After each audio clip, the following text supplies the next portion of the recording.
Mental ഹെൽത്തിന് ഭയങ്കര importance ഉള്ള ഒരു ഫീൽഡാണ്. GPS ഉണ്ട്, GPS നോക്കുന്ന സമയത്ത് കാണിക്കുന്നത് ഞാൻ എയർപോർട്ട് എത്തിയെന്നാണ്. പക്ഷെ എനിക്ക് എന്ത് ചെയ്തിട്ടും എയർപോർട്ട് കാണുന്നില്ല. മറ്റേത് ഇൻസ്ട്രക്ടർ പറയും അവിടെയാണ് റൺവേ സർക്യൂട്ട് ചെയ്യൂ, ലാൻഡ് ചെയ്യൂ എന്ന് പറയുമ്പോൾ നമുക്കത് ചെയ്യാം. ഇപ്പൊ പാരന്റ്സിന് ഈ ഒരു ഫീൽഡിലേക്ക് വിടാൻ വേണ്ടി ഭയങ്കര പേടിയാണ്. സേഫ് ആണോ, അല്ലെങ്കിൽ അവർക്ക് ഇത് ഹാൻഡിൽ ചെയ്യാൻ പറ്റുമോ എന്നൊക്കെയുള്ള ഒരു ഡൗട്ട് ഉണ്ട്. ഇത് ഞങ്ങളുടെ ട്രെയിനിങ്ങിൽ വലിയൊരു സ്കാം ഉണ്ടായിരുന്നു. ഇപ്പൊ ഷെർബിന്റെ കേസിൽ 9 to 5 കിറ്റ് ചെയ്തിട്ട് വന്ന ഒരാളാണ്. അപ്പൊ എങ്ങനെയാണ് ഇപ്പൊ ഫീൽ ചെയ്യുന്നത് ഈ ഒരു ഫീൽഡിലേക്ക് വന്നപ്പോൾ? നഷ്ടങ്ങൾ സംഭവിക്കുമ്പോൾ ആയിരങ്ങളിലല്ല, ലക്ഷങ്ങളിലാണ് സംഭവിക്കുന്നത്. ഇന്ന് March 8 international women's day celebrate ചെയ്യുന്നതിന്റെ കൂടെ ഒരുപാട് സ്ത്രീകൾക്ക് ഇൻസ്പയറിംഗ് ആയിട്ടുള്ള ഒരാളാണ് എൻ്റെ കൂടെ ഉള്ളത്. ദാറ്റ്സ് കൊമേഴ്ഷ്യൽ പൈലറ്റായ Zeenath Sherbin Yusuf. Hi Sherbin, how are you? എന്തൊക്കെയാണ് ലേറ്റസ്റ്റ് അപ്ഡേറ്റ്സ്? ലേറ്റസ്റ്റ് അപ്ഡേറ്റ്സ് എന്ന് പറയുമ്പോൾ ഇപ്പോൾ ഞാൻ കഴിഞ്ഞ് വന്നിട്ട് 2 months ആവുന്നേ ഉള്ളൂ. അതിൻ്റെ ഇടയ്ക്ക് കസിൻ്റെ കല്യാണം, അങ്ങനെ കുറച്ച് തിരക്കായിരുന്നു. ഇപ്പോൾ ബാക്ക് ടു നമ്മളെ പരിപാടികളിലേക്ക് ഇറങ്ങി. കൺവേർഷനാണ്. ഇനിയിപ്പോൾ RT ഞാൻ കൊടുക്കുന്നുണ്ട്. അത് കഴിഞ്ഞിട്ട് എനിക്ക് ഇനി കൺവേർഷൻ ഫ്ലൈയിങ്ങിന് വേണ്ടിയിട്ട് പ്രിപ്പയർ ചെയ്തുകൊണ്ടിരിക്കുകയാണ്. ഷെർബിൻ ഇപ്പോൾ കുറേ പേർക്ക് എന്തായാലും അറിയായിരിക്കും, എന്നാൽ അറിയാത്തവർക്ക് വേണ്ടിയിട്ട് ജസ്റ്റ് ഒന്ന് പറയുമോ? ഞാൻ സീനത്ത് ഷെർബിൻ യൂസഫ്, വയനാട്ടിൽ നിന്നാണ്. ഇപ്പോൾ കാലിഫോർണിയയിൽ നിന്ന് കൊമേഴ്ഷ്യൽ പൈലറ്റ് ലൈസൻസ് കഴിഞ്ഞിട്ട് വന്നതാണ്. ട്രെയിനിങ് കഴിഞ്ഞ് വന്നു. അതാണ് ഞാൻ. ഓക്കെ. പൊതുവെ ഈ ഏവിയേഷനിലേക്ക് പോകുന്ന എല്ലാവരും പറയുന്ന ഒരു കാര്യമാണ്, കുട്ടിക്കാലം മുതലേ ഉള്ള ആഗ്രഹമാണ്. എയർപോർട്ട് പോയപ്പോഴാണ് എനിക്ക് അങ്ങനെ ഏവിയേഷനിലേക്ക് പോകണം എന്നുള്ളൊരു ആഗ്രഹം വന്നത്. പക്ഷേ ഷെർബിൻ്റെ കാര്യത്തിൽ ഇത് കുറച്ച് ഇൻട്രസ്റ്റിംഗ് ആണ്. ഉപ്പാൻ്റെ ഒരു ക്വസ്റ്റ്യൻ നിന്നാണ് ഈ ഒരു കരിയറിലേക്ക് എത്തിയത്. അതൊന്ന് പറയോ? അങ്ങനെ ചോദിക്കുകയാണെങ്കിൽ ഞാൻ ഫസ്റ്റ് തന്നെ പൈലറ്റ് ട്രെയിനിങ് ചെയ്യണം അല്ലെങ്കിൽ പൈലറ്റ് ആവണം എന്നൊരു ഡ്രീം ആയിട്ടൊന്നും ഉണ്ടായ ഒരാളല്ല. എനിക്കെന്ന് വെച്ച് കഴിഞ്ഞാൽ എനിക്ക് ചൈൽഡ്ഹുഡിൽ അങ്ങനെ ഒരു നമുക്കതൊരു ഓപ്ഷനാണോ എന്ന് പോലും എനിക്ക് അറിയില്ലായിരുന്നു. ഞാൻ സ്കൂളിംഗ് ഒക്കെ ദുബായിലാണ് ചെയ്തത്. അത് കഴിഞ്ഞ് നാട്ടിലേക്ക് വന്നു. ഫറൂഖ് കോളേജിൽ ഡിഗ്രി ചെയ്തു. സോഫ്റ്റ്വെയർ ഡെവലപ്മെൻ്റ് ആണ് കഴിഞ്ഞത്. അത് കഴിഞ്ഞ് ആസ് എ നോർമൽ ഗേൾ ഞാൻ എല്ലാത്തിലും ഇങ്ങനെ സൈബർ പാർക്കിലൊക്കെ വർക്ക് ചെയ്തു. അങ്ങനെ കാര്യങ്ങളൊക്കെ ആയിട്ട് പോവായിരുന്നു. അപ്പോൾ നമ്മൾ ദുബായിൽ പഠിക്കുന്നത് കൊണ്ട് തന്നെ വെക്കേഷൻസിന് നാട്ടിലേക്ക് കുറച്ച് ഇടയ്ക്കിടയ്ക്ക് വരുമല്ലോ. അപ്പോൾ പൈലറ്റ്സിനെ കാണുന്നുണ്ട്. പൈലറ്റ്സിനെ കാണുന്നതിനേക്കാളും എയർക്രാഫ്റ്റ് കാണുന്നുണ്ട്, കാര്യങ്ങളുണ്ട്. ലേഡി പൈലറ്റ്സിനെ അങ്ങനെ ഇടയ്ക്കിടയ്ക്ക് കാണുന്ന കാര്യമില്ല. അപ്പോൾ പിന്നെ നമുക്കും അങ്ങനെ ഒരു ഓപ്ഷൻ ഉണ്ട് എന്നുള്ളത് അത്രയ്ക്ക് അറിയില്ലായിരുന്നു. അതുകൊണ്ട് തന്നെ ഇതൊരു ഡ്രീമായിട്ട് ഉള്ളിൽ വെക്കുകയൊന്നും ചെയ്തില്ല. ബട്ട് ഭയങ്കര ഫാൻസി ആണ് ആ ജോബ് എന്ന് മനസ്സിലാകുന്നുണ്ടായിരുന്നു. എയർപോർട്ടിൻ്റെ ലൈറ്റ്സും കാര്യങ്ങളും ഒക്കെ ആയിട്ട് ഭയങ്കര ഫാൻസി ആയിട്ട് ഫീൽ ചെയ്യാറുണ്ടായിരുന്നു. അപ്പോൾ ഞാൻ വന്നു. ട്രെയിനിങ് സോഫ്റ്റ്വെയർ ഡെവലപ്മെൻറ്റ് കഴിഞ്ഞു, വർക്ക് ചെയ്യാൻ തുടങ്ങി. അങ്ങനത്തെ കാര്യങ്ങളൊക്കെ ആയിട്ട് പോകുന്ന സമയത്താണ് ലൈക്ക് അതൊക്കെ കഴിഞ്ഞ് ഫാസ്റ്റ് ഫോർവേഡ് ടു ലൈക്ക് ഒരു 2 years ബാക്ക് എൻ്റെ കസിൻ സിസ്റ്റർ അവൾ 12th കഴിഞ്ഞിരിക്കുകയാണ്. അപ്പോൾ അവളിങ്ങനെ നമ്മൾ ബ്രദേഴ്സും കസിൻസൊക്കെ ഇരുന്നിട്ടൊരു കരിയർ ഗൈഡൻസ് ക്ലാസ് പോലെ ഇങ്ങനെ ചെയ്തുകൊണ്ടിരിക്കുകയായിരുന്നു. ആ സമയത്താണ് ആള് ഇങ്ങനെ ദീദി ഞാൻ എന്താ ചെയ്യേണ്ടത് എന്നൊക്കെ ചോദിച്ച സമയത്ത് ഞാനിങ്ങനെ പറഞ്ഞു വൈ നോട്ട് പൈലറ്റ് ട്രെയിനിങ്, എന്തുകൊണ്ട് പൈലറ്റ് ആയിക്കൂടാ? ബിക്കോസ് അവൾക്കും ട്രാവൽ ചെയ്യാൻ ഭയങ്കര ഇഷ്ടമാണ്, ഭയങ്കര ഓൺ ആയിട്ടുള്ള ആളാണ്. അപ്പോൾ പിന്നെ എന്തുകൊണ്ട് അത് ചെയ്തുകൂടാ എന്നുള്ളൊരു ക്വസ്റ്റ്യൻ ആയിരുന്നു എനിക്ക് മെയിനായിട്ട്. പിന്നെ ഏജ് ആണെങ്കിലും 12th കഴിഞ്ഞിട്ടേ ഉള്ളൂ. 12th ആണ് മിനിമം ക്വാളിഫിക്കേഷൻ എന്നുള്ളത് എനിക്ക് അറിയായിരുന്നു. അപ്പോൾ അതൊക്കെ കുറേ പറഞ്ഞു കൊടുത്തു. ഞാനിങ്ങനെ എക്സ്പ്ലെയിൻ ചെയ്ത് കൊടുത്തു, ഇത്രയും ഫാൻസി കരിയറാണ്, നിനക്ക് വർക്ക് ചെയ്യുന്നത് നിൻ്റെ ഓഫീസ് വ്യൂ തന്നെ ഭയങ്കര രസമായിരിക്കും, ഒരു ഡെസ്ക് ജോബ് അല്ല, 9 to 5 ജോബ് അല്ല എന്നൊക്കെ ഞാൻ ഇങ്ങനെ എക്സ്പ്ലെയിൻ ചെയ്ത് കൊടുക്കുമ്പോൾ ഉപ്പ അവിടെ ഇരുന്ന് സൈഡിലിരുന്ന് കേൾക്കുന്നുണ്ട് ഇതൊക്കെ. ഉപ്പ സൈഡിലിരുന്ന് ഇതൊക്കെ കേട്ട് കുറച്ച് കഴിഞ്ഞ സമയത്ത് ഉപ്പ എന്നോട് ചോദിച്ചു, എല്ലാവരും അതൊക്കെ കഴിഞ്ഞു, ആ സീൻ കഴിഞ്ഞ് കുറച്ച് കഴിഞ്ഞിട്ട് ഉപ്പ എന്നോട് ചോദിച്ചു, then why don't you do it, അങ്ങനെ അതായത് നിനക്ക് ചെയ്തുകൂടെ എന്നാന്ന് ചോദിച്ചു. അപ്പോൾ എനിക്ക് അങ്ങനെ ഒരു ഓപ്ഷൻ ഉണ്ട് അവിടെ, അത് അങ്ങനെ ഒരു ഓപ്ഷൻ ആണെന്നുള്ളത് എനിക്ക് അറിയുക പോലും ഉണ്ടായിരുന്നില്ല. അപ്പോൾ അത് എനിക്ക് തന്നെ ഭയങ്കര എനിക്ക് ചെയ്യാൻ പറ്റുമോ, അങ്ങനെ ഉപ്പ എന്നെ വിടുമോ, അതായത് പൈലറ്റ് ആവാൻ പറ്റുമോ ഒരു ഗേളിന്, അങ്ങനത്തെ ഒരു ക്വസ്റ്റ്യനാണ് പിന്നെ ഞാൻ ചെയ്യാം എന്ന് തീരുമാനിക്കുന്നതും. ഉപ്പ പറഞ്ഞു പൈലറ്റ് ട്രെയിനിങ്ങിനെ പറ്റിയിട്ട് എല്ലാം പഠിച്ചിട്ട് വന്ന് പറഞ്ഞതായോ, എത്ര കോസ്റ്റ് ആവും, എത്ര ടൈം എടുക്കും, ജോബ് ഓപ്പർച്യൂണിറ്റീസ് എന്താണ്, കാര്യങ്ങളൊക്കെ എക്സ്പ്ലെയിൻ ചെയ്ത് പറഞ്ഞതായോ എന്ന് പറഞ്ഞു. അങ്ങനെയാണ് ഇതിലെത്തുന്നത്. ഓക്കെ. അപ്പോൾ അങ്ങനെ ഒരു ഡിസിഷൻ എടുത്തു. പിന്നീടുള്ള നെക്സ്റ്റ് സ്റ്റെപ്പ് എന്തായിരുന്നു? പിന്നീടുള്ള സ്റ്റെപ്പ് എന്ന് പറഞ്ഞു കഴിഞ്ഞാൽ ഉപ്പക്കെല്ലാം എക്സ്പ്ലെയിൻ ചെയ്ത് കൊടുത്തു. അപ്പോൾ ഉപ്പ പറഞ്ഞു ഒരു യെസ് ഗോ ഫോർ ഇറ്റ് എന്നൊരു സംഭവം കിട്ടിക്കഴിഞ്ഞപ്പോൾ പിന്നെ ചെയ്തതെന്ന് വെച്ച് കഴിഞ്ഞാൽ ഫസ്റ്റ് മെഡിക്കൽ എടുക്കുക എന്നുള്ളതായിരുന്നു. ബിക്കോസ് നമുക്കറിയാം ഫിറ്റ്നസ് ഭയങ്കര ഇമ്പോർട്ടൻ്റ് ആണ്. അല്ലെങ്കിൽ നമ്മൾ ഇതിൽ സ്പെൻഡ് ചെയ്യുന്ന ഓരോ പൈസയും വെറുതെ ആയിപ്പോവും. അപ്പം ഞാൻ പോയിട്ട് ക്ലാസ് 2 മെഡിക്കൽ എടുത്തു. അത് കഴിഞ്ഞിട്ട് എനിക്ക് പേപ്പേഴ്സ് ക്ലിയർ ചെയ്യാന്നുള്ളതായിരുന്നു. എക്സാംസ് ഫിനിഷ് ചെയ്തു. അത് കഴിഞ്ഞ് ഞാൻ ഫ്ലൈയിങ്ങിന് ഏതാണ് ബെറ്റർ ഓപ്ഷൻ എന്ന് ചൂസ് ചെയ്യാമെന്ന് വെച്ചു. ഇന്ത്യ ആണോ പുറത്ത് ചെയ്യണോ എന്നുള്ളതായിരുന്നു. പിന്നെ പറഞ്ഞതുപോലെ എൻ്റെ ഏജ് കൺസ്ട്രെയിൻസ് ഉണ്ട് എനിക്ക്. കോഴ്സ് കഴിഞ്ഞ് വർക്ക് ചെയ്ത് എല്ലാം കഴിഞ്ഞിട്ടാണ് ഞാൻ പോകുന്നത്. അപ്പോൾ എത്ര പെട്ടെന്ന് ചെയ്ത് തീർക്കാവോ അത്രയും പെട്ടെന്ന് ചെയ്ത് തീർക്കുക എന്നുള്ളതായിരുന്നു ഓപ്ഷൻ. അപ്പോൾ ഇന്ത്യയിലാണെങ്കിൽ കുറച്ചുകൂടി ക്ലൈമറ്റ് നമുക്ക് അത്ര ഫേവറബിൾ അല്ലാത്തതുകൊണ്ട് ഞാൻ US ചൂസ് ചെയ്തു. കാലിഫോർണിയ ബെസ്റ്റ് ക്ലൈമറ്റ് ആണ് ഫ്ലൈ ചെയ്യാൻ വേണ്ടിയിട്ട്. ഓൾമോസ്റ്റ് ഒരു 3 months മാത്രമേ ഒരു ഇയർലി നമുക്ക് ഫ്ലൈ ചെയ്യാണ്ടിരിക്കാൻ പറ്റുള്ളൂ. ഐ മീൻ ഫ്ലൈ ചെയ്യാതിരിക്കാവുന്നൊരു സിറ്റുവേഷനുള്ളൂ. ബാക്കി ടൈമിലൊക്കെ നമുക്ക് ഫ്ലൈ ചെയ്യാം. അതുകൊണ്ട് അവിടെ ചൂസ് ചെയ്തു, അങ്ങോട്ട് ഫ്ലൈങ്ങിന് പോയി. ഇനി ഞാൻ ഭയങ്കര ക്യൂരിയസ് ആയിട്ടുള്ള ഒരു കാര്യം, US ഫ്ലൈയിങ് എക്സ്പീരിയൻസ്, അവിടുത്തെ ഫ്രണ്ട്സ്, അതുപോലെ പല കൺട്രീസിലുള്ള ആൾക്കാരായിരിക്കും, പിന്നെ പറഞ്ഞാൽ അവിടുത്തെ എന്തെങ്കിലും ഫണ്ണി മൊമെന്റ്സ് അതൊക്കെ ഉണ്ടോ? അങ്ങനെ ചോദിക്കുകയാണെങ്കിൽ ഫ്ലൈയിങ് മൊത്തത്തിൽ കുറച്ച് ഫണ്ണിയാണ്. എന്താ വെച്ച് കഴിഞ്ഞാൽ നമ്മളെ ടെൻഷനും കാര്യങ്ങളും ഫസ്റ്റ് ടൈം എക്സ്പീരിയൻസ് ചെയ്യുന്നതും അത് ദാൻ നമ്മൾ ട്രാവൽ ചെയ്യുമ്പോൾ ഫ്ലൈറ്റിലിരിക്കുന്ന പോലെ അല്ലല്ലോ ഒരു കുട്ടി സെസ്നയിൽ കയറിയിരിക്കുമ്പോൾ. അപ്പോൾ നമുക്കൊരു ഡിസ്കവറി ഫ്ലൈറ്റ് ഉണ്ടാവും. ഡിസ്കവറി ഫ്ലൈറ്റിൻ്റെ സമയത്ത് അവിടുത്തെ ഏറ്റവും സീനിയർ മോസ്റ്റ് ഒരു ഇൻസ്ട്രക്ടർ നമ്മളെ ഫ്ലൈറ്റ്സിന് കൊണ്ടുപോകും. അങ്ങനെയാണ്. ആ സമയത്ത് നമ്മൾ എയർ ആയിട്ട് ഒന്ന് ഓക്കെ ആവുക, പിന്നെ ഈ പ്രഷർ ഡിഫറൻസിലൊക്കെ ഓക്കെ ആവുക എന്ന് വേണ്ടിയിട്ടാണ് നമ്മൾ കൊണ്ടുപോകുന്നത്. അങ്ങനെ കൊണ്ടുപോകുന്ന സമയത്ത് എന്നെ കൊണ്ടുപോയത് ചീഫാണ് അവിടുത്തെ, കെവിൻ എന്ന് പറഞ്ഞിട്ട്. ആളൊരു ഏഷ്യനാണ്. ആൾ കൊണ്ടുപോയി നമ്മളെ, എൻ്റെ ഫ്രണ്ടിനെ ഫസ്റ്റ് കൊണ്ടുപോയി, പിന്നെ എന്നെ കൊണ്ടുപോകുന്നത്. അപ്പോൾ ഞാൻ ഭയങ്കര എക്സൈറ്റഡ് ആയിട്ട് വെയിറ്റ് ചെയ്യാണ്, ഫസ്റ്റ് ടൈം എങ്ങനെ ഉണ്ടാവും സെസ്നയിൽ. അപ്പോൾ പോകുന്ന സമയത്ത് തന്നെ ആൾ ടാക്സി ചെയ്യാനൊക്കെ തന്നു. അപ്പോൾ തന്നെ ഫുള്ള് മറ്റേ ഭയങ്കര വലിയ ആരോ ആയ പോലത്തെ ഫീലിംഗ് ഒക്കെ ആയിരിക്കും നമുക്ക്. അത് കഴിഞ്ഞ് മുകളിലേക്ക് പോയി. അപ്പോൾ തന്നെ ഞാൻ വീഡിയോസ് ഒക്കെ എടുക്കുന്നുണ്ട്. ഫസ്റ്റ് ഫ്ലൈറ്റ് എന്നുള്ള സാധനത്തിൽ വീഡിയോസ് ഒക്കെ എടുക്കുന്നുണ്ട്. മുകളിൽ പോയിട്ട് ഞാൻ പറഞ്ഞു, കെവിൻ ഞാൻ വീഡിയോസ് എടുത്തോട്ടെ എന്ന് വെച്ചപ്പോൾ പറഞ്ഞു, ആ വീഡിയോസ് എടുത്തു എന്ന് പറഞ്ഞ് ഞാൻ എടുത്തുകൊണ്ടിരിക്കുക. അപ്പോൾ ആള് ഇങ്ങനെ നിന്ന് എയർക്രാഫ്റ്റിനെ ഇങ്ങനെ ആക്കി. അപ്പോൾ പെട്ടെന്ന് ഇങ്ങനെ ഇതാക്കിയതിൽ നമ്മളെ ഉള്ളിൽ G-ഫോഴ്സ് കുറച്ച് എഫക്റ്റ് ചെയ്യും നമ്മളെ. അപ്പോൾ തന്നെ ഞാൻ സിക്കായി, ഞാൻ പേടിച്ചു പോയി. അങ്ങനെയൊക്കെ ആയിരുന്നു. പിന്നെ നമ്മൾ തിരിച്ചു വരും. അപ്പോൾ തന്നെ എനിക്ക് വയ്യാണ്ടായി, കുറച്ചൊരു മോഷൻ സിക്നെസ് വന്നു. അപ്പോൾ ആളോട് പറഞ്ഞിട്ട് ആൾ കുറച്ചും കൂടി പിന്നെ ഈസി ആക്കി കാണിച്ചു തന്നു. എന്നിട്ട് കുറച്ചൊരു ഫണി ആയിട്ടുള്ള ആളാണ്, കുറച്ചൊരു ഇമ്പൾസീവ് ആയിട്ടുള്ള ആളാണ്. അപ്പോൾ നമ്മളെ മാക്സിമം പെട്ടെന്ന്, അവർക്ക് അറിയാലോ ഇതിൻ്റെ സേഫ്റ്റി സൈഡൊക്കെ അറിയുന്നത് കൊണ്ട് ആള് ഓരോന്ന് ചെയ്ത് കാണിച്ചു. എന്നിട്ട് തിരിച്ചു വന്ന് ഇറങ്ങിയ സമയത്ത് മുട്ടിടിച്ചോണ്ടാണ് ശരിക്കും വന്നത്. ഭയങ്കര എനിക്ക് നിൽക്കാൻ പറ്റുന്നില്ലായിരുന്നു. ഞാൻ നേരെ വാഷ്റൂമിലേക്ക് ഓടി മുട്ടിടിച്ചിട്ട്. എന്നിട്ട് ഞാൻ എൻ്റെ ഫ്രണ്ട് അത് കഴിഞ്ഞ് പോന്നിട്ടായിരുന്നു. അപ്പോൾ അവളോട് പറഞ്ഞു, ഒന്നും പേടിക്കണ്ട, എല്ലാം കെവിൻ നോക്കിക്കോളും, കുറച്ച് അതെ എല്ലാം എക്സ്പീരിയൻസ് ചെയ്യാൻ റെഡി ആയിട്ട് പോയിക്കോന്ന് മാത്രം പറഞ്ഞു. അതൊക്കെ ഒരു ഫണി എക്സ്പീരിയൻസ് ആയിരുന്നു ഫസ്റ്റ് ടൈം. പിന്നെ നമ്മൾ എയർക്രാഫ്റ്റ് കയറുമ്പോഴത്തേക്ക് നമുക്ക് അറിയാം, ഓക്കെ ഇത് എത്ര വേഴ്സ് പോകാൻ പറ്റും. അതാണ് ആള് ശരിക്കും ഫസ്റ്റ് കാണിച്ചു തന്നത്. അത്രയും വേഴ്സ് ആയിട്ട് പോയി കഴിഞ്ഞാലും നമുക്ക് ആ എയർക്രാഫ്റ്റിനെ ഹാൻഡിൽ ചെയ്യുന്നത് എങ്ങനെ ഈസി ആയിട്ട് ചെയ്യാം എന്നുള്ളതാണ്, പാനിക് ആവാണ്ട് ചെയ്യാം എന്നുള്ളതാണ് സർ അന്ന് കാണിച്ചു തന്നത് ശരിക്കും. ഇപ്പോൾ ഫണ്ണി ആയിട്ടുള്ള കാര്യങ്ങളൊക്കെ പറഞ്ഞു. ഇനിയിപ്പോൾ അതല്ലാതെ എന്തെങ്കിലും ടെൻസ്ഡ് ആയിട്ടുള്ള കാര്യങ്ങളോ അങ്ങനെ എന്തെങ്കിലുമൊക്കെ സംഭവിച്ചിട്ടുണ്ടാവുമല്ലോ? ഓ ഷോ, എന്തായാലും ഏവിയേഷൻ അത് അങ്ങനെ ഭയങ്കര അൺസർട്ടൺ ആയിട്ടുള്ള ഫീൽഡാണ്. അപ്പോൾ ടെൻഷൻ ആയിട്ടുള്ളത് എന്ന് പറയുമ്പോൾ തന്നെ പെട്ടെന്ന് ഓർമ്മ വരുന്നത് ഞങ്ങളുടെ ട്രെയിനിങ്ങിൽ വലിയൊരു സ്കാം ഉണ്ടായിരുന്നു. അതായത് ഞാൻ പോകുന്ന ടൈമിൽ ഞാൻ ഒരു 2 years മുമ്പാണ് പോകുന്നത്, 2.5 years മുമ്പ് പോകുന്നത്. ആ സമയത്തൊക്കെ ഏവിയേഷൻ ഇൻഫ്ലുവൻസേഴ്സ് എന്നൊക്കെ പറഞ്ഞിട്ട് ഭയങ്കര കുറവാണ്. അപ്പോൾ നമുക്ക് ആരോടും ചോദിച്ചിട്ട് പോകാനൊന്നുമില്ല. ഞാൻ കുറേ ക്യാപ്റ്റൻസിനെയും, അതായത് ഫാമിലി ഫ്രണ്ട്സിൻ്റെ ത്രൂ അങ്ങനെയൊക്കെയാണ് ഇതിനെ പറ്റിയിട്ട് കൂടുതൽ നോളജ് എടുക്കുന്നത്. ഇതെങ്ങനെയാണ് എന്താ ചെയ്യേണ്ടത് എന്ന് അറിയാൻ വേണ്ടിയിട്ട് അവരെയൊക്കെയാണ് വിളിച്ചതും കോൺടാക്ട് ചെയ്തതൊക്കെ. അപ്പോൾ നമുക്ക് ഏത് റൈറ്റ് സ്കൂൾ ചൂസ് ചെയ്യാമെന്ന് ഒരാളോടും ചോദിക്കാൻ പറ്റില്ല. ബിക്കോസ് അവരാണെങ്കിലും കുറേ മുമ്പ് ഫിനിഷ് ചെയ്ത ആൾക്കാരായിരുന്നു. അങ്ങനെ നമ്മളൊരു ഏജൻസി ത്രൂ ആണ് ഞാനൊക്കെ പോകുന്നത്. ഏജൻസി ത്രൂ പോയി അവിടെ എത്തിക്കഴിഞ്ഞ സമയത്താണ് നമുക്ക് മനസ്സിലാവുന്നത് അവർക്ക് നമ്മളെ ഫ്ലൈ ചെയ്യിക്കാൻ, ഇൻ്റർനാഷണൽ സ്റ്റുഡൻസിനെ ഫ്ലൈ ചെയ്യിക്കാനുള്ള പ്രോപ്പർ ലൈസൻസ് ഇല്ല എന്നുള്ളത്.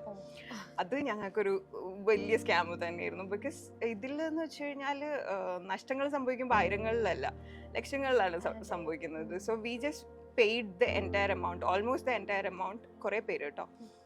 ഞാൻ കുറച്ചും കൂടി സംസാരിച്ചിട്ട് ഞാൻ അവരോട് പറഞ്ഞിരുന്നു, നമ്മൾ ഫ്ലൈ ചെയ്യുന്നതിനനുസരിച്ചിട്ട് എത്ര നമുക്ക് ട്രെയിനിങ് കഴിയുന്നോ അതിനനുസരിച്ചിട്ട് ഞാൻ പേ ചെയ്യുള്ളൂ എന്ന് ഞാൻ ആദ്യമേ പറഞ്ഞിരുന്നു. അതുകൊണ്ട് മാത്രം എൻ്റെ വലിയൊരു എമൗണ്ട് അവിടെ നഷ്ടമായില്ല.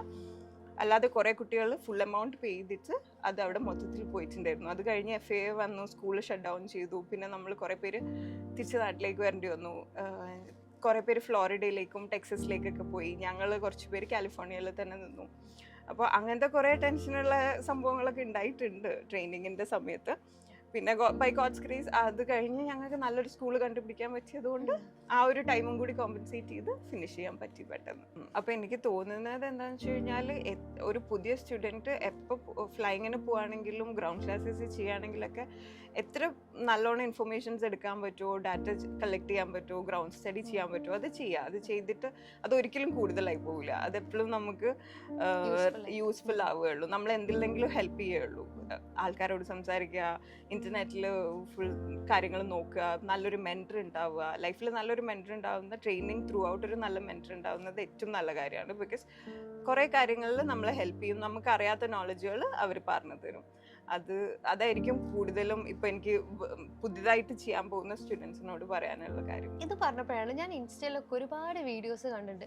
ഈ ബക്കറ്റിൽ വെള്ളം ഒഴിക്കുക, അതുപോലെ ഹെയർ കട്ട് ചെയ്യുക, അങ്ങനത്തെ കുറച്ച് സംഭവം. അതെന്താ ഇതിന്റെ ഭാഗമായിട്ട് എന്തെങ്കിലും ഉള്ളതാണോ? അതെ, അത് നമ്മൾ ഫസ്റ്റ് സോളോ കഴിയുമ്പോൾ ശരിക്കും എല്ലാവരും പറയാന്ന് വെച്ച് കഴിഞ്ഞാൽ ഒരു baby pilot to a big pilot എന്നുള്ള പോലെയാണ്. ഒരു പൈലറ്റ് ജനിച്ചു എന്ന് പറയുന്ന പോലെയാണ്. സോ അതിൻ്റെ ഒരു സെലിബ്രേഷൻ്റെ ഭാഗമായിട്ടാണ് അത് ഫസ്റ്റ് സോളോ കഴിയുമ്പോൾ. ഞാൻ പറഞ്ഞില്ലേ, ഫസ്റ്റ് നമ്മൾ സർക്യൂട്ടിൽ ഫ്ലൈ ചെയ്യും. അത് കഴിഞ്ഞ് തിരിച്ചു വരുന്ന സമയത്ത് നമ്മളെല്ലാം കറക്റ്റായിട്ട് ചെയ്തിട്ടുണ്ടെങ്കിൽ അങ്ങനെ ഒരു പരിപാടിയൊക്കെ ഉണ്ട്. അങ്ങനെ അതിൽ ഏതാ കിട്ടിയത്? എനിക്ക് കിട്ടി, എൻ്റെ ചെയ്തിട്ടുണ്ട്, അതിൻ്റെ വീഡിയോ ഉണ്ട്, കാണിച്ചു തരാം. അതായത് നമ്മളെ ഇൻസ്ട്രക്ടറും പിന്നെ നമ്മളെ ഫ്രണ്ട്സും ഒക്കെ കൂടിയിട്ട് ഒരു വെള്ളം, അതായത് ആ സമയത്ത് ചൂടെടുത്തൊക്കെ ആയിരിക്കും. ശരിക്കും US ആയതുകൊണ്ട് വലിയ, കാലിഫോർണിയ ആയതുകൊണ്ട് വലിയ കുഴപ്പമില്ല. തണുപ്പുള്ള രാജ്യത്തൊക്കെ ആണെങ്കിൽ കുറച്ച് പാടായിരിക്കും. അത് ഒരു ഹോൾ ബക്കറ്റ് വെള്ളം തലക്കൊണ്ട് ഒഴിക്കും. ആദ്യത്തെ ഫ്ലൈങ് എക്സ്പീരിയൻസിൽ ചീഫ് ഉണ്ടായിരുന്നു കൂടെ, പിന്നെയാണ് സോളോ വരുന്നത്. അതെങ്ങനെ ഉണ്ടായിരുന്നു ആ ഒരു മൊമെന്റ്? സോളോ എന്ന് പറഞ്ഞു കഴിഞ്ഞാൽ അത് ഏത് പൈലറ്റിനോട് ചോദിച്ചാലും അവരുടെ ഫേവറേറ്റ് എക്സ്പീരിയൻസ് ആയിരിക്കും. ഫേവറേറ്റിനെക്കാളും ഭയങ്കര വെയിറ്റഡ് ആയിട്ടുള്ള ഒരു എക്സ്പീരിയൻസ് ആണ്. നമ്മൾ കാത്തിരിക്കുന്ന ഒരു എക്സ്പീരിയൻസ് ആണ്. നമ്മൾ എന്നാണ് ഫസ്റ്റ് പോകുന്ന, സ്കൂളിൽ എത്തിക്കഴിഞ്ഞാൽ ഉടനെ ചോദ്യം വരിക, എന്തായിരിക്കും സോളോ ചെയ്യാൻ പറ്റുക, ചേട്ടൻ എന്നാ സോളോ ചെയ്ത്, ചേച്ചി എന്നാ സോളോ ചെയ്ത്, അങ്ങനെ ചോദിച്ച് നടക്കും. ബിക്കോസ് എത്ര പെട്ടെന്ന് നമുക്ക് സോളോ ചെയ്യാൻ പറ്റുമെന്ന് ആലോചിക്കുന്ന ഒരു ഇതാണ്. അതിനു മുമ്പ് സോളോയ്ക്ക് വിടണമെങ്കിൽ ലാൻഡിങ്സ് പഠിക്കണം. നമ്മൾ കുറച്ച് റെഡിയായി പ്രിപ്പയർ ആയി കണ്ടാൽ മാത്രമേ വിടുള്ളൂ. അത് വേറെ ട്രെയിനിങ്ങിൻ്റെ ടഫസ്റ്റ് പാർട്ടാണ്. ശരിക്കും ലാൻഡിങ് ക്രാക്ക് ചെയ്യാന്ന് പറയുന്നത് കുറച്ച് പാടാണ്. പക്ഷേ അതൊക്കെ കഴിഞ്ഞ് സോളോയ്ക്ക് പോയി. ഫസ്റ്റ് സോളോ എന്ന് പറയുമ്പോൾ രാവിലെ നമുക്ക് ആദ്യം നമ്മുടെ ഇൻസ്ട്രക്ടർ കൂടെ ഫ്ലൈ ചെയ്യും. എന്നിട്ട് ആള് ഓക്കെയാണ് പോയിക്കോന്ന് പറഞ്ഞാൽ മാത്രമേ നമുക്ക് പോകാൻ പറ്റുള്ളൂ. എനിക്ക് കൂടുതൽ എക്സൈറ്റ്മെന്റ് വന്നു കഴിഞ്ഞ് കഴിഞ്ഞാൽ ഇമോഷൻസ് ഒക്കെ നന്നായി പോകും. എനിക്കൊന്നും മനസ്സിലാവില്ല. അപ്പോൾ അന്ന് അതേപോലെ കൂടുതൽ എക്സൈറ്റ്മെന്റ് വന്നു. ചെയ്യാൻ പറ്റുമോ എന്നൊരു ഉറപ്പില്ലാണ്ട്, അറിയില്ലല്ലോ നമുക്ക് സാർ പറയോ ഓക്കെ പൊയ്ക്കോ എന്ന് പറയുമെന്ന് ഉറപ്പില്ലാത്തത് കൊണ്ട് ഞാൻ അധികം ഒന്നും എക്സ്പെക്ട് ചെയ്തിട്ടില്ലായിരുന്നു. പിന്നെ സാർ ഇറങ്ങി എന്നിട്ട് പറഞ്ഞു ഓക്കെയാണ് ഷെർബിൻ പോയിട്ട് വാ, സീന്നാണ് അവിടെ എല്ലാവരും വിളിക്കുക. അപ്പോൾ സീ പോയിട്ട് വാന്ന് പറഞ്ഞു. അങ്ങനെ അപ്പോൾ ഓക്കെ പോവാം, എന്താ ചെയ്യേണ്ടത് അങ്ങനെയൊന്നും അറിയില്ല, ഓക്കെ പോവാം അത്ര വിചാരിച്ച് പോയി കഴിഞ്ഞു. എനിക്ക് വലുതായിട്ടൊന്നും ഫീൽ ചെയ്തില്ല. സത്യം പറഞ്ഞു കഴിഞ്ഞാൽ എനിക്ക് അത്രയ്ക്ക് എക്സ്പീരിയൻസ് പറയാനായിട്ട് ഇല്ല. എന്താണെന്ന് വെച്ച് കഴിഞ്ഞാൽ എനിക്ക് എങ്ങനെയെങ്കിലും ഇത് തിരിച്ചിറക്കിയാൽ മതി. എന്താണെന്ന് വെച്ചാൽ ഫസ്റ്റത്തെ സോളോ ആണ്, ഒന്നും മണ്ടത്തരം കാണിക്കാൻ പാടില്ല, പെട്ടെന്ന് കൊണ്ടുവന്ന് ഇറക്കണം, എല്ലാവരും താഴെ വെയിറ്റ് ചെയ്തുകൊണ്ടിരിക്കുന്നുണ്ട് തന്നെ. അപ്പോൾ പോവാ പെട്ടെന്ന് വരിക, ഇതാണ് ഉദ്ദേശിച്ചിട്ടുള്ളൂ. അത് പോയി അങ്ങനെ ചെയ്തിട്ട് വന്നു. പക്ഷേ അത് കഴിഞ്ഞൊരു സോളോ ഉണ്ട്, ക്രോസ് കൺട്രി വരുന്നുണ്ട്. നമ്മൾ എയർപോർട്ടിൽ നിന്ന് വേറെ ഒരു എയർപോർട്ടിലേക്ക് 50 നോട്ടിക്കൽ മൈൽസിന്റെ മുകളിൽ പോകണം. ആ സോളോ ആയിരുന്നു എൻ്റെ റിയൽ സോളോ എന്ന് പറഞ്ഞു കഴിഞ്ഞാൽ. അത് കയറി കഴിഞ്ഞ് 50 നോട്ടിക്കൽ മൈൽസ് എന്ന് പറയുമ്പോൾ നമ്മൾ എങ്ങനെ പോയാലും ഒരു 1/2 hour 45 minutes അടുത്ത് ഒറ്റയ്ക്കാണ് എയർക്രാഫ്റ്റിൽ. അപ്പോഴാണ് ശരിക്കും നമുക്ക് ഓക്കെ ഇതെന്താ സംഭവിച്ചുകൊണ്ടിരിക്കുന്നത്, ഒന്നുമില്ല, അയാൾ പോയി, ഇൻസ്ട്രക്ടറും ഇല്ല, ഞാൻ ഒറ്റയ്ക്കാണ്, നെറ്റ്വർക്കും ഒന്നുമില്ല, നമ്മൾ ഫോണിൽ കളിച്ചിരിക്കാനൊന്നും പറ്റില്ലല്ലോ, ഫുൾ ഭയങ്കര ഫോക്കസ്ഡ് ആയിട്ടിരിക്കണം. അവിടെ എത്തിക്കഴിഞ്ഞു. അവിടെ എത്തിയിട്ട് നോക്കുന്ന സമയത്ത് GPS ഉണ്ട്. GPS നോക്കുന്ന സമയത്ത് കാണിക്കുന്നത് ഞാൻ എയർപോർട്ട് എത്തിയെന്നാണ്. 0.8 മൈൽസിൽ എയർപോർട്ട് ഉണ്ടെന്ന് കാണിക്കുന്നുണ്ട്. പക്ഷെ എനിക്ക് എന്ത് ചെയ്തിട്ടും എയർപോർട്ട് കാണുന്നില്ല, റൺവേ കാണുന്നില്ല. ഒരു ലെയർ ഓഫ് ക്ലൗഡ്സ് കറക്റ്റ് വന്നിട്ട് അതിന്റെ മുകളിൽ കിടക്കുന്നുണ്ട്. ആരോടും ചോദിക്കാനില്ലല്ലോ, കോൾ ചെയ്ത് പോലും ചോദിക്കാൻ പറ്റില്ല. മറ്റത് ഇൻസ്ട്രക്ടർ പറയും അവിടെയാണ് റൺവേ, സർക്യൂട്ട് ചെയ്യൂ, ലാൻഡ് ചെയ്യൂ എന്ന് പറയുമ്പോൾ നമുക്കത് ചെയ്യാം. ഇതാരോടും ചോദിക്കാനില്ല. അപ്പോൾ ഞാൻ കുറച്ചും കൂടി ഡൗൺ വിൻഡ് എക്സ്റ്റെൻഡ് ചെയ്തു. അത് സർക്യൂട്ടിൽ കയറിയിട്ടുണ്ടെന്ന് എനിക്ക് മനസ്സിലായി. ഡൗൺ വിൻഡ് എക്സ്റ്റെൻഡ് ചെയ്ത് കുറച്ചും കൂടി പോയി ബാക്കോട്ട് തിരിഞ്ഞു നോക്കുന്നു. അപ്പോൾ കുറച്ച് ടെൻഷനും കാര്യങ്ങളൊക്കെ ഉണ്ടായിരുന്നു. പക്ഷേ അന്ന് ലാൻഡ് ചെയ്തപ്പോൾ മനസ്സിലായി ഓക്കെ നമ്മളൊരു റിയൽ പൈലറ്റ്. അതെ അന്ന് ലാൻഡ് ചെയ്തു.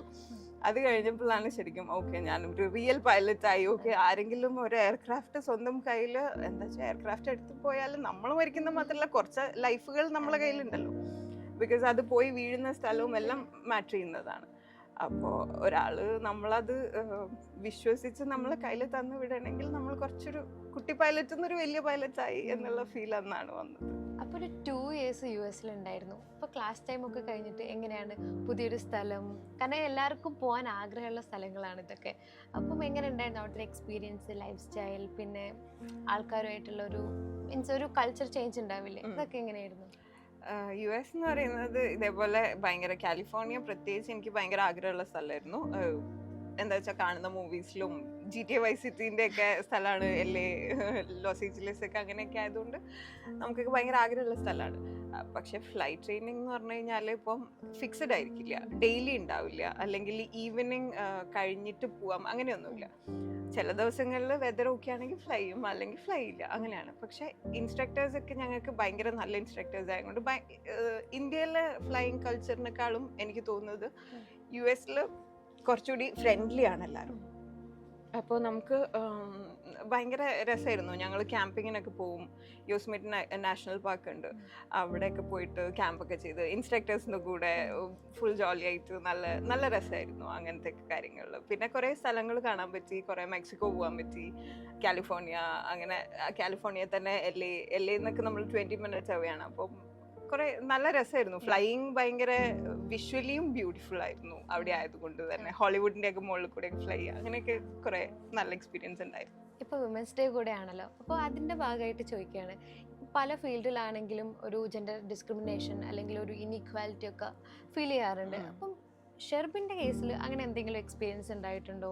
എൻ്റെ കേസിൽ എക്സ്പീരിയൻസ് എന്ന് പറയുകയാണെങ്കിൽ ഞാനും കേട്ടിട്ടുണ്ട് നമുക്കിത് മെയിൽ ഡോമിനേറ്റഡ് ഫീൽഡാണ്, കാര്യങ്ങളൊക്കെ ഉണ്ട്.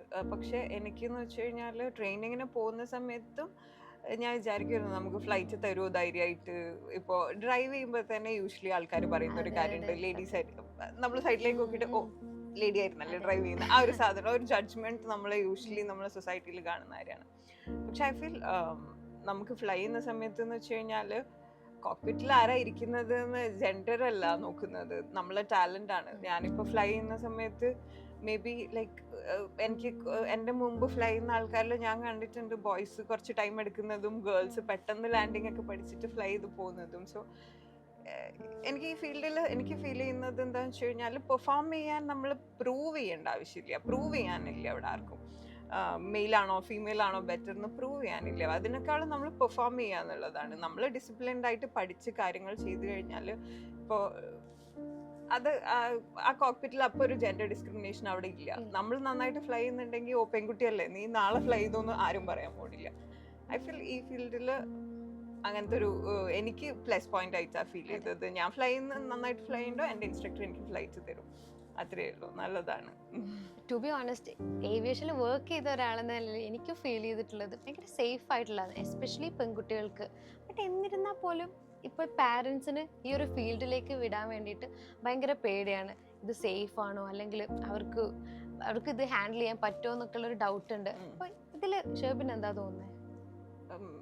സേഫ്റ്റീൻ്റെ കാര്യമായിട്ട്, സേഫ്റ്റി അല്ലേ ചോദിക്കുന്ന കൃഷ്ണ? സേഫ്റ്റീൻ്റെ കാര്യമായിട്ടാണ് പറയുന്നതെങ്കിൽ ഐ തിങ്ക് എല്ലാ ഫീൽഡിലെയും പോലെ അതിൻ്റെതായ റിസ്കുകളുണ്ട്. ഇപ്പോൾ ഒരു കാർ എടുത്തിട്ട് പോകുമ്പോൾ ആക്സിഡൻസ് സംഭവിക്കുന്ന പോലെ തന്നെ എയർക്രാഫ്റ്റിനും സംഭവിക്കാം. പക്ഷേ ഭയങ്കര റേറ്റ് കുറവാണ് ഏവിയേഷൻ. സോ അങ്ങനത്തെ ഒരു സൈഡ് എനിക്ക് തോന്നുന്നില്ല നമുക്ക് പേടിക്കണം എന്നുള്ളത്. പിന്നെ ഉള്ളതെന്ന് വെച്ച് കഴിഞ്ഞാൽ ഇറ്റ്സ് അബൌട്ട് എന്താ ഫീൽഡിൽ പെൺകുട്ടികൾ സേഫ് ആണോ എന്നുള്ളത്. എനിക്ക് തോന്നുന്നത് ഇപ്പോൾ പ്രത്യേകിച്ചും നമുക്ക് നല്ല സേഫ് ആയിട്ടുള്ളൊരു ഫീൽഡാണ് ഏവിയേഷൻ. ബിക്കോസ് എല്ലാ എയർലൈൻസുകളും അത് മേക്ക് ഷുവർ ചെയ്യുന്നുണ്ട്.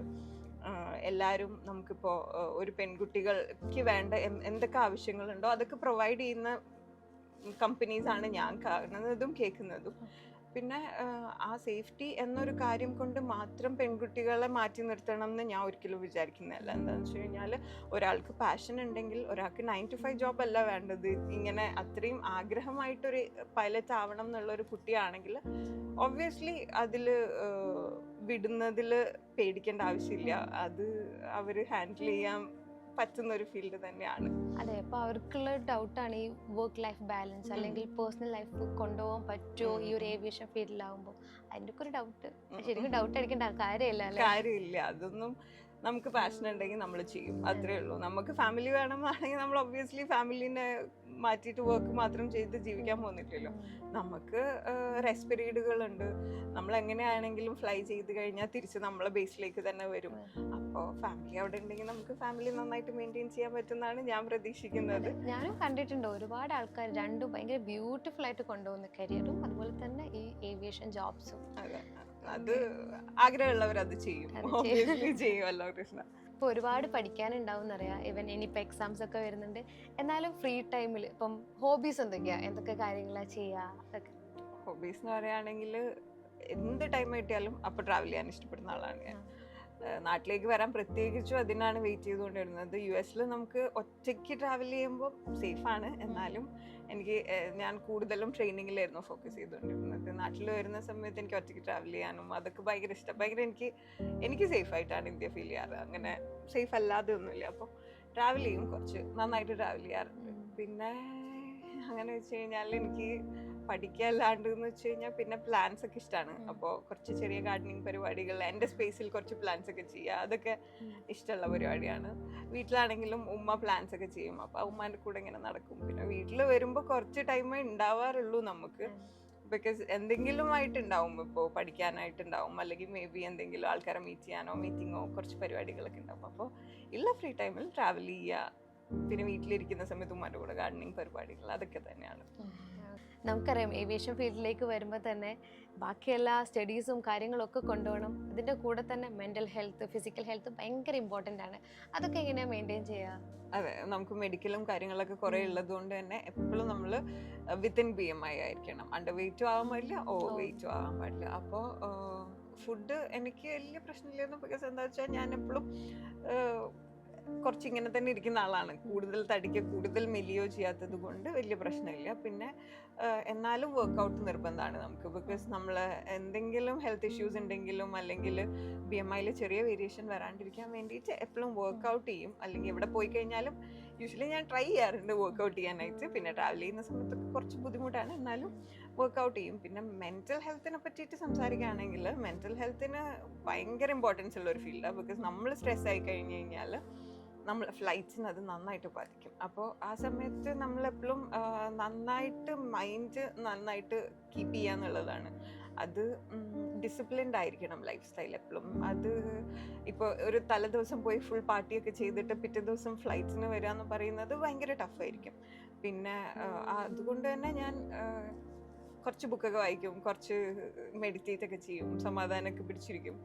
അപ്പോൾ എന്ത് സ്ട്രെസ്സ് വന്നാലും അതിന് എങ്ങനെ ടാക്കിൾ ചെയ്യാമെന്ന് നോക്കും. എന്തെങ്കിലും ഒരു പ്രശ്നം വന്നു കഴിഞ്ഞാൽ അതിനെങ്ങനെ ടാക്കിൾ ചെയ്യാമെന്ന് നോക്കും.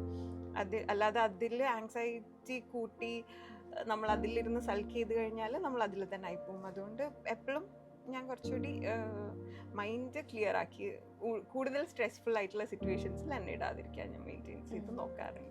നമ്മളിപ്പോൾ ഫിസിക്കൽ ഹെൽത്തും മെൻ്റൽ ഹെൽത്തും പറഞ്ഞ പോലെ തന്നെ ഏവിയേഷൻ ഫീൽഡ് എസ്പെഷ്യലി വേണ്ട രണ്ട് കാര്യങ്ങളാണ് ഈ ഡിസിപ്ലിനും പങ്ക്ച്വാലിറ്റിയും, അല്ലേ? ഡിസിപ്ലിൻ ഇല്ലാണ്ട് ഇതിൽ തീരെ പറ്റില്ല. എന്താണെന്ന് വെച്ച് കഴിഞ്ഞാൽ ഞാൻ ഇപ്പോൾ നേരത്തെ പറഞ്ഞ പോലെ ഇന്നൊരു ഫ്ലൈറ്റ് ഉണ്ടെങ്കിൽ നമ്മൾ അതിന് പ്രിപ്പയർഡ് ആയിട്ട് പോകണം. പ്രിപ്പയർഡ് ആയിട്ട് പോയിട്ടില്ലെങ്കിൽ സംഭവിക്കാൻ പോകുന്നത് എന്താണെന്ന് വെച്ച് കഴിഞ്ഞാൽ പൈസ കുറേ പോകും. നമ്മൾ ഒരു ഫ്ലൈറ്റിന് അവിടെ US ഞങ്ങളിപ്പോൾ പേ ചെയ്യുന്നത് $160, $170 ഒക്കെ ആയിരിക്കും.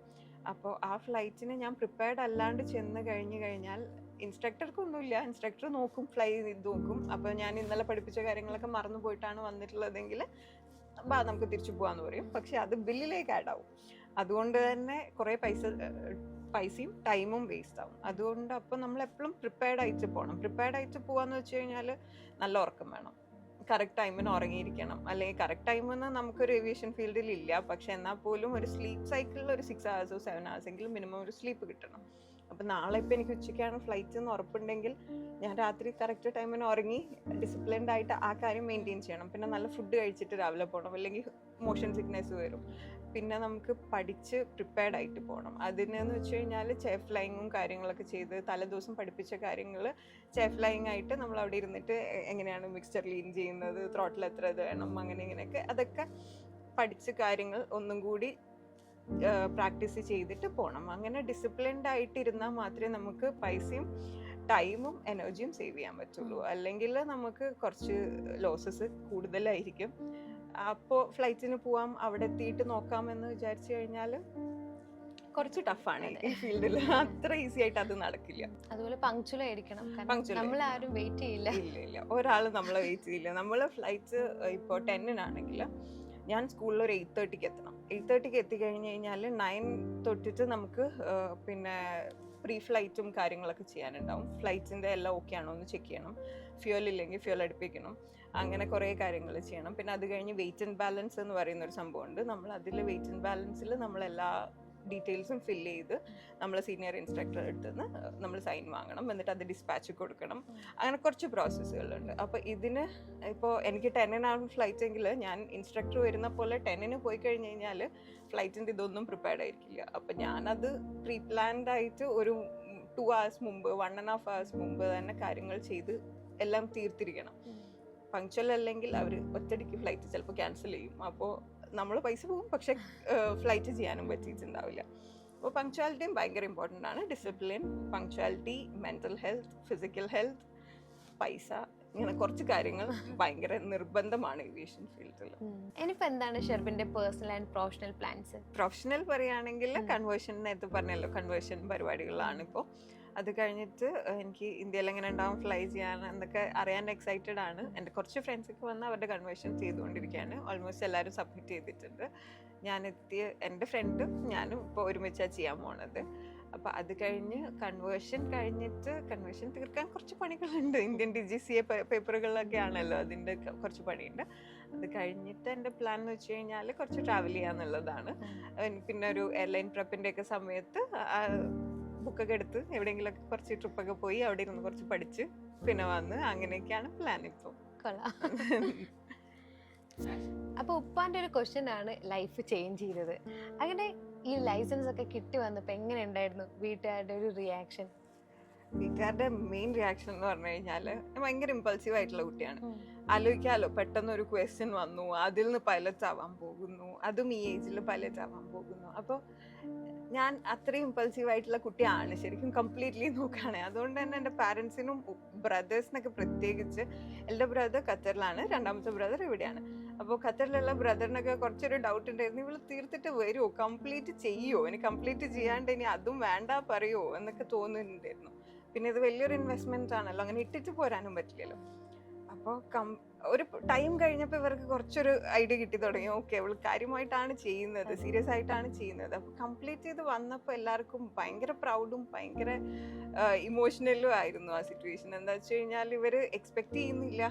പിന്നെ ഫാമിലിയിൽ അങ്ങനെ എൻ്റെ ബ്ലഡ് ലൈനിൽ എന്തായാലും വേറെ പൈലറ്റ് ഇല്ല, ഞാനാണ് ഫസ്റ്റ് പൈലറ്റ്. അപ്പോൾ ഒരു ഡോക്ടേഴ്സിനെയും എൻജിനീയേഴ്സിനെയൊക്കെ കാണുന്ന പോലെ നമുക്ക് ഡെയിലി ബേസിസിൽ ഒരു പൈലറ്റിനെ കാണുന്നില്ലല്ലോ. അപ്പോൾ ഭയങ്കര രസമായിരുന്നു. നാട്ടിൽ വന്നു കഴിഞ്ഞപ്പോൾ ഫാമിലി ആണെങ്കിലും പിന്നെ നമ്മൾ ഒട്ടും അറിയാത്ത ആൾക്കാരൊക്കെ പൈലറ്റ് ആണെന്ന് പറഞ്ഞിട്ട് ഭയങ്കര കുറേ നല്ല രസമുള്ള മൊമെന്റ്സ് ഉണ്ടായിരുന്നു. വരുന്നു, പൈലറ്റ് ആണ്, കാണുന്നു, സംസാരിക്കാൻ ഭയങ്കര എക്സൈറ്റഡ് ആവുന്നു, ഭയങ്കര ക്യൂട്ടാണ് അതൊക്കെ കാണുമ്പോൾ. എന്താ വെച്ചാൽ നമുക്ക് ഇത്ര കാലം കിട്ടാത്തൊരു അറ്റൻഷൻ ആണല്ലോ അത്, സ്നേഹവും അറ്റൻഷനൊക്കെ ആണല്ലോ. അങ്ങനെ വയനാട് പോലത്തെ, പ്രത്യേകിച്ച് വയനാട് പോലത്തെ ഒരു സ്ഥലത്ത് നിന്നാവുമ്പോൾ അധികം ആൾക്കാരില്ല, പെൺകുട്ടികളെ ഒന്നും അങ്ങനെ കണ്ടിട്ടേ ഇല്ല. അപ്പോൾ ഉമ്മമാർക്കും ഫാമിലീസിനും എല്ലാവർക്കും ഭയങ്കര സന്തോഷം, ഭയങ്കര നമുക്കത് ഫീൽ ചെയ്യും. നമ്മൾ എവിടെയെങ്കിലും പോകുന്ന സമയത്ത് കിട്ടുന്ന ഒരു റെസ്പെക്ട് ഭയങ്കര ഡിഫറെൻ്റ് ആണ്. ഇത്ര കാലം എന്ത് ഫീൽഡിൽ വർക്ക് ചെയ്തു എന്ന് പോലും അവർക്ക് അറിയില്ലായിരിക്കും. പക്ഷെ പൈലറ്റ് ഞാനിപ്പോൾ ജോബിന് കയറിയിട്ട് കൂടിയില്ല, അതിനു മുമ്പ് തന്നെ അവരെന്നെ കാണുന്നത് ശരിക്കും ഒരു ഫുൾ പൈലറ്റ് ആയിട്ടാണ്. അപ്പോൾ ആ റെസ്പെക്റ്റ് ഒക്കെ നല്ല, എവിടെ പോയി കഴിഞ്ഞു കഴിഞ്ഞാലും നമുക്ക് ആ ഒരു റെസ്പെക്റ്റ് കാര്യങ്ങളും കിട്ടും. ഇത് ഭയങ്കര രസമുള്ള ഫീൽഡാണ് ആ കാര്യത്തിൽ. ഇപ്പൊ ഷെർബിന്റെ കേസിൽ 9 to 5 കിറ്റ് ചെയ്തിട്ട് വന്ന ഒരാളാണ്. അപ്പൊ എങ്ങനെയാണ് ഇപ്പൊ ഫീൽ ചെയ്യുന്നത് ഈ ഒരു ഫീൽഡിലേക്ക് വന്നപ്പോൾ? 9 to 5 മാത്രമല്ല, എനിക്കെന്ന് വെച്ച് കഴിഞ്ഞാൽ ഞാനൊരു സോഫ്റ്റ്വെയർ ഡെവലപ്പർ ആയിരുന്നു. പിന്നെ എനിക്കൊരു ജ്വല്ലറി ബ്രാൻഡ് ഉണ്ട്. അപ്പോൾ അങ്ങനെ കുറേ കാര്യങ്ങൾ ചെയ്തിട്ടുണ്ട് ലൈഫിൽ. കുറച്ച് എല്ലാ കാര്യവും എക്സൈറ്റ്മെൻറ്റും ഭയങ്കര ക്യൂരിയസ് ആയിട്ട് ചെയ്തുകൊണ്ടിരിക്കുന്ന ആളായിരുന്നു. പക്ഷെ ഈ ഒരു ഫീൽഡിലേക്ക് കറക്റ്റ് ഇറങ്ങിക്കഴിഞ്ഞപ്പോഴാണ് എനിക്ക് മനസ്സിലാകുന്നത് റിയൽ കോള് എൻ്റെ സ്കൈയിലായിരുന്നു കിടക്കുന്നത്. എൻ്റെ റിയൽ കോൾ സ്കൈ ആണ്. എന്താ വെച്ച് കഴിഞ്ഞാൽ ഇതെനിക്ക് വർക്കായിട്ട് തോന്നൂല. സ്ട്രെസ്ഫുൾ ആണെങ്കിലും എനിക്കിത് സ്ട്രെസ്ഡ് ആയിട്ട് ഞാൻ ഭയങ്കര അയ്യോ ഇതെങ്ങനെ ചെയ്യും അങ്ങനെയൊന്നുമില്ല. ലാൻഡിങ് ചെയ്യാൻ പറ്റുന്നില്ലെങ്കിൽ അത് പഠിക്കുക, അത് ചെയ്യുക, അത്രേ ഉള്ളൂ. അല്ലാതെ അതിനെ ഭയങ്കര കുടുങ്ങിയിരിക്കുന്ന ഒരു പരിപാടി ഇല്ലായിരുന്നു. മറ്റതിലൊക്കെ ആണെങ്കിൽ ചെറിയൊരു സ്ട്രെസ് വരുമ്പോൾ തന്നെ 9 to 5 എന്ന് വെച്ച് കഴിഞ്ഞാൽ അയ്യോ ഞാനിപ്പോൾ എങ്ങനെ ചെയ്യും, എന്ത് ചെയ്യും എന്നുള്ളതായിരുന്നു. പക്ഷെ ഇത് നമ്മൾ പാഷൻ കൊണ്ട് ചെയ്യുന്നത് കൊണ്ട് തന്നെ, പാഷൻ കൂടുതലായതുകൊണ്ട് നമുക്ക് ഭയങ്കര രസമായിട്ട് കൊണ്ടുപോകാൻ പറ്റുന്നുണ്ട്. ഇത് 9 to 5 പോലെയല്ല. നമ്മളെ വ്യൂ ആണെങ്കിലും ഡെയിലി മീറ്റ് ചെയ്യുന്ന ആൾക്കാരാണെങ്കിലും ക്രൗഡ് ആണെങ്കിലും ചെയ്യുന്ന കാര്യങ്ങളാണെങ്കിലും ഒക്കെ എക്സൈറ്റിംഗ് ആണ്. അതിൻ്റെ കൂടെ സ്ട്രെസ് ഉണ്ട്, പക്ഷേ ബാക്കി കാര്യങ്ങൾ കൂടുതലുള്ളത് കൊണ്ട് നമ്മളിത് എൻജോയ് ചെയ്തിട്ട് തന്നെ ചെയ്യാം. ഈ ഫീൽഡിലേക്ക് വരാൻ വേണ്ടി ഒരുപാട് ആസ്പയറിംഗ് ആയിട്ടുള്ള കുട്ടികളുണ്ട്. അവരോട് എന്താണ് പറയാനുള്ളത്? അവരോട് പറയാനുള്ളത് എന്ന് വെച്ച് കഴിഞ്ഞാൽ ഏവിയേഷൻ ഒരു ടഫ് ജോബാണ്, അല്ലെങ്കിൽ നമ്മളെ കൊണ്ട് പറ്റുമോ എന്നൊക്കെ വിചാരിച്ച് സമയം കളയണ്ട. നല്ലൊരു ഫീൽഡാണ്. നമുക്ക് ആഗ്രഹം ഉണ്ടെങ്കിൽ, നമുക്ക് ഹാർഡ് വർക്ക് ചെയ്യാൻ റെഡി ആണെങ്കിൽ, ഡിസിപ്ലിൻഡ് ആയിട്ടൊരു ലൈഫ് ക്യാരി ചെയ്ത് മുമ്പോട്ട് പോകാൻ പറ്റുമെങ്കിൽ ഇത് റൈറ്റ് ഫീൽഡാണ്.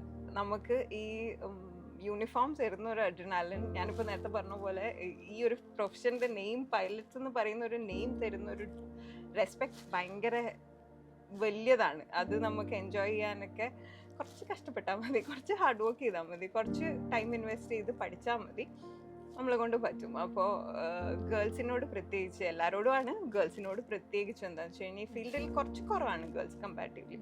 അപ്പോൾ ഗേൾസിനോട് പ്രത്യേകിച്ച് പറയാനുള്ളത് sky is not the limit. അത് ആ വേർഡ് എപ്പോഴും കേട്ടിട്ടുണ്ടാവും, sky is not the limit. ശരിക്കും അങ്ങനെ തന്നെയാണ്. നമുക്ക് നമ്മളെ ഡിറ്റർമൈൻഡ് ആയിട്ട് ചെയ്യാൻ പറ്റുകയാണെങ്കിൽ ഈ ഫീൽഡും നമുക്ക് എല്ലാവർക്കും ബോയ്സിനെയൊക്കെ പോലെ തന്നെ ഗേൾസിനും ഭയങ്കര സേഫായിട്ട് ഭയങ്കര അടിപൊളിയായിട്ട് ചെയ്യാൻ പറ്റുന്ന ഒരു ഫീൽഡാണ്.